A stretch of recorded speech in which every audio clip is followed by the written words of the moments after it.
Jika kita letak minyak, kemudian kita panaskan 1 minit acuan.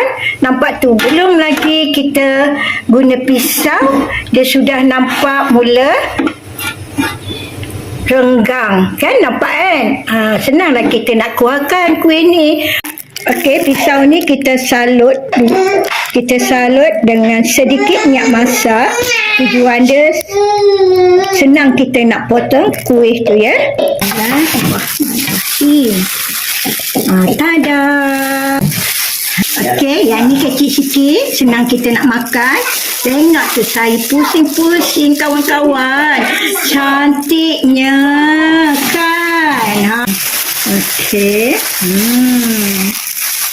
Nampak tu? Okey, kita lontar-lontarkan dia. Kita bengkok-bengkokkan dia.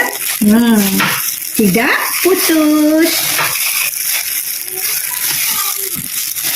Okey, nampak?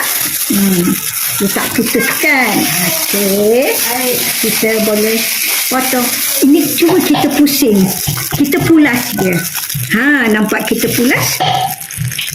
Nampak? Tak putus kan? Okey. Gedik kan? Nampak?